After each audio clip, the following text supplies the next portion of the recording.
Hello guys, तो मैं Sophia personal reader से आपके लिए केमिस्ट्री की एक और नई वीडियो के साथ में, और हम यहाँ पर पढ़ रहे हैं हमारा जो भी है केमिस्ट्री का अगला टॉपिक क्लास 10th का केमिस्ट्री हमने यहाँ पर स्टार्ट किया है। और क्लास 10th के केमिस्ट्री की अगर हम यहाँ पर बात करें तो उसमें जो हमारा अगला टॉपिक है वो है केमिकल रिएक्शंस एंड इक्वेशंस। बहुत ही इंपॉर्टेंट टॉपिक है ये, chemical reactions and equation. Class 10th का ये टॉपिक है, ये आपको कवर अप करना है, ठीक है। ये चैप्टर जो हमारा है केमिकल रिएक्शंस एंड इक्वेशंस, इसमें मैंने आपको बैलेंसिंग सिखाई है और हमारा टॉपिक चल रहा था लास्ट टर्म तक टाइप्स ऑफ केमिकल रिएक्शन, जिसमें मैंने आपको fast and slow reaction, exothermic and endothermic reaction, ये वाले जो टाइप्स हैं ये ऑलरेडी कवर अप करवा दिए थे।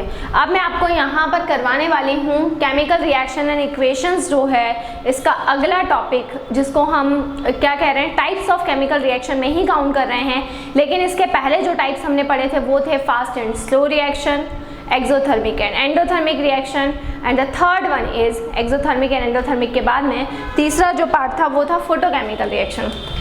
अब हम हमारा अगले टाइप की तरफ बढ़ते हैं, जिसको हम कह रहे हैं reversible reactions and irreversible reaction, reversible reactions and irreversible reaction. तो यहाँ पे दो टाइप की आपकी रिएक्शन एक साथ आएगी। रिवर्सिबल रिएक्शंस क्या होती हैं और इरिवर्सिबल रिएक्शन क्या होती है, इन दोनों को हम साथ में पढ़ने वाले हैं। देखिए, रिवर्सिबल रिएक्शंस का मतलब क्या होता है। देखिए, रिवर्सिबल रिएक्शंस को हम इस साइन से पहचानते हैं। ये वाला जो साइन होता है ये रिवर्सिबल रिएक्शन की पहचान होती है। तो इस साइन से आप रिवर्सिबल रिएक्शन को आइडेंटिफाई कर सकते हैं। अब इस साइन का मतलब क्या होगा, आप ये तो जानते हैं कि जब भी कोई केमिकल इक्वेशन हम लिखते हैं तो उसमें रिएक्टेंट और प्रोडक्ट इन दोनों के बीच में हम एरो का साइन इंडिकेट करते हैं, जिससे हमें ये पता चलता है कि ये रिएक्शन फॉरवर्ड हो रही है, बैकवर्ड हो रही है, किस डायरेक्शन में हो रही है। यहाँ पर भी हम वही करने वाले हैं। यहाँ पर भी हम देखिए रिएक्टेंट को लेते हैं और रिएक्टेंट को कन्वर्ट करवा रहे हैं हम प्रोडक्ट में। सेम वही प्रोसीजर है, रिएक्टेंट को प्रोडक्ट में कन्वर्ट करवा रहे हैं, लेकिन यहाँ पर जो साइन है वो इस तरह से साइन है। ये साइन है डबल एरो का साइन, ठीक है। ये साइन कैसा है, ये साइन है डबल एरो का साइन। तो रिएक्टेंट को हम कन्वर्ट करवा रहे हैं किसमें, प्रोडक्ट में, और बीच में साइन कैसा आ रहा है, बीच में साइन आ रहा है डबल एरो का साइन, ठीक है। इतना आया आपको समझ में। अब यहाँ पर क्या होगा, रिएक्टेंट का कन्वर्जन किसमें हो रहा है, रिएक्टेंट का कन्वर्जन हो रहा है प्रोडक्ट के अंदर। रिएक्टेंट किसमें कन्वर्ट हो रहा है, रिएक्टेंट जो है वो कन्वर्ट हो रहा है किसमें, रिएक्टेंट कन्वर्ट हो रहा है प्रोडक्ट के अंदर। प्रोडक्ट के अंदर रिएक्टेंट का क्या हो रहा है, कन्वर्जन हो रहा है, ठीक है। तो अब रिएक्टेंट का कन्वर्जन प्रोडक्ट में तो हो रहा है, लेकिन बीच में साइन है ये वाला। इस साइन से क्या मतलब है, तो आप लोगों ने देखा होगा कि जब भी हम रोड पर जाते हैं और रोड पर कभी ऐसा लिखा होता है वन वे और एक साइन बना होता है एरो का। इसका मतलब ये होता है कि इस रास्ते पर या तो केवल हम जा सकते हैं या फिर केवल आ सकते हैं उस रास्ते से, बाकी दोनों साइड के लिए हम उस रास्ते का यूज़ नहीं कर सकते।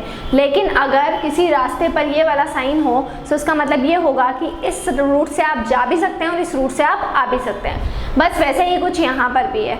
रिवर्सिबल रिएक्शंस ऐसी रिएक्शंस होती हैं, ऐसी केमिकल रिएक्शन जिनमें हम रिएक्टेंट से प्रोडक्ट में कन्वर्जन कर सकते हैं।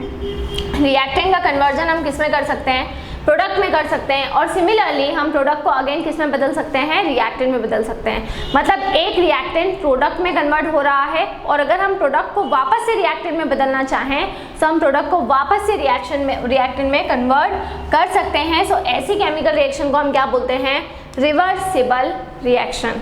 समझ में आया आपको इतना कॉन्सेप्ट कि रिवर्सिबल रिएक्शंस क्या होती हैं। रिवर्सिबल रिएक्शन का मतलब जब रिएक्टेंट प्रोडक्ट में कन्वर्ट किया जा सकता है और प्रोडक्ट को वापस से रिएक्टेंट में कन्वर्ट किया जा सकता है, इसको हम कहते हैं रिवर्सिबल रिएक्शन, ठीक है, क्लियर। अब इसको हम किस तरीके से समझेंगे देख लीजिए। When reactant combines to form product, when reactant combines to form product and under similar condition product react themselves to form reactant, ठीक है। तो रिवर्सिबल रिएक्शंस क्या होगी? When reactant combines to form product and under similar condition product react themselves to form reactants is called reversible reaction, ठीक है। जब भी कोई रिएक्टेंट आपस में कंबाइन होता है और किसका फॉर्मेशन करता है? प्रोडक्ट का फॉर्मेशन करता है, और उन्हीं कंडीशंस में जब हम प्रोडक्ट को वापस से रिएक्ट करवाते हैं और वो किसका फॉर्मेशन करता है? रिएक्टेंट का फॉर्मेशन करता है। सो इस तरह के रिएक्शन को हम क्या बोलते हैं? इस तरह के रिएक्शंस को हम कहते हैं reversible reaction. So when reactant combine to form product and under similar condition product react themself to form reactant is called reversible reaction, ठीक है। अब इसमें मैं आपको एक एग्जांपल बता देती हूँ कि इसका एग्जांपल क्या होगा। देखिए, नाइट्रोजन और हाइड्रोजन जो होते हैं, इनको जब आपस में रिएक्ट करवाया जाता है, नाइट्रोजन और हाइड्रोजन को हम लेते हैं और इस नाइट्रोजन और हाइड्रोजन को हम आपस में क्या करवा रहे हैं? रिएक्ट करवा रहे हैं। सो जब ये नाइट्रोजन और हाइड्रोजन आपस में रिएक्ट करते हैं, किसकी प्रेजेंस में?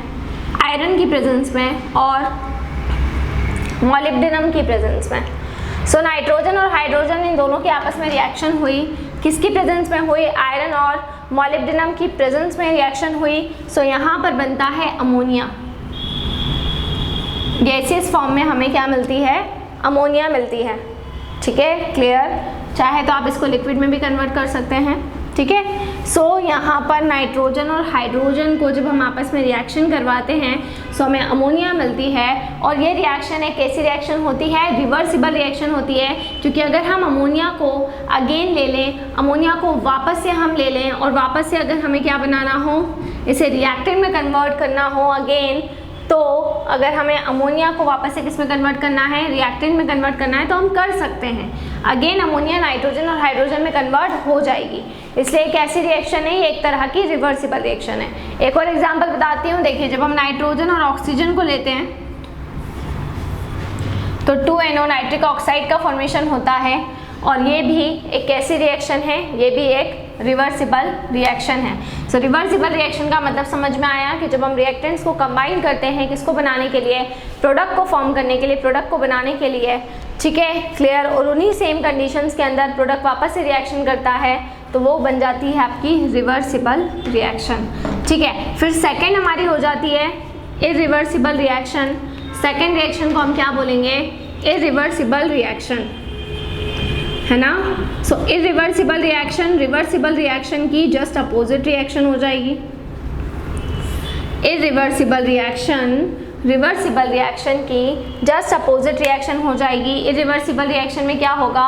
रिएक्टेंट आपस में कंबाइन होंगे, रिएक्टेंट आपस में कंबाइन होंगे, ठीक है, प्रोडक्ट को बनाने के लिए, बट प्रोडक्ट से वापस से रिएक्टेंट नहीं बनाया जा सकता। तो रिएक्टेंट कंबाइन हो रहे हैं प्रोडक्ट बनाने के लिए, बट प्रोडक्ट वापस से रिएक्टेंट में कन्वर्ट नहीं होगा। तो यहाँ पर हम लिखेंगे when reactant combines to form product and under similar conditions product do not react themselves to form reactants is called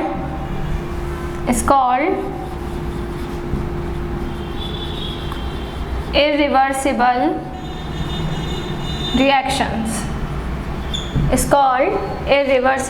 reactions। जब रिएक्टेंट आपस में कंबाइन होते हैं प्रोडक्ट को बनाने के लिए और उन्हीं सेम कंडीशन में प्रोडक्ट वापस से रिएक्ट नहीं होता रिएक्टेंट को बनाने के लिए, तो इस तरह की रिएक्शन को हम क्या बोलते हैं? इरिवर्सिबल रिएक्शन कहते हैं। अब इरिवर्सिबल रिएक्शंस के अंदर क्या कंडीशन होती है?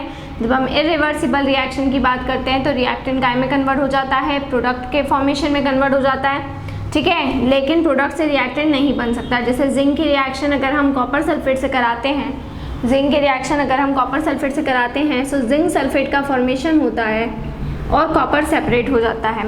लेकिन अगर अगेन हम चाहें कि ये जो है ये वापस से इसमें कन्वर्ट हो जाए तो ये नहीं हो सकता। जैसे कि मैग्नीशियम का जो वायर होता है उसको जब ऑक्सीजन की प्रेजेंस में बर्न कर देते हैं, तो मैग्नीशियम का वायर जब ऑक्सीजन की प्रेजेंस में बर्न होगा तो मैग्नीशियम ऑक्साइड का फॉर्मेशन करता है। लेकिन अगर अगेन हम चाहें कि ये वापस से चेंज हो जाए तो ऐसा नहीं हो पाता। ये वापस से जो चेंज है, इंटरचेंज, वो नहीं हो पाता है। तो इस तरीके से आपको रिवर्सिबल और इरिवर्सिबल ये दोनों प्रोसेसेस को क्या करना है, कंप्लीट करना है। सो यहाँ तक का जो भी टॉपिक था वो मैंने आपको करवा दिया है कंप्लीट। नेक्स्ट वीडियो में हम और कुछ टॉपिक्स करेंगे। सो इसी तरह से जुड़े रहिए हमारे साथ में, वीडियोस को लाइक करते रहिए, चैनल को सब्सक्राइब करना ना भूलें। कोई भी डाउट, कोई भी क्वेरी हो उसे आप कमेंट बॉक्स में डाल सकते हैं। और अगर आप हमसे ऑनलाइन होम क्लासेस पढ़ना चाहते हैं तो हम आपको ऑनलाइन होम क्लासेस की फैसिलिटी भी प्रोवाइड करा रहे हैं। हमसे ऑनलाइन होम क्लासेस पढ़ने के लिए डिस्क्रिप्शन में जाकर सारे डिटेल्स ले लें और हमसे कांटेक्ट करें। घर पर रहें, सुरक्षित रहें, बाहर ना निकलें, बहुत ज़रूरी हो तो ही बाहर निकलें। Stay home, stay safe. Thank you so much.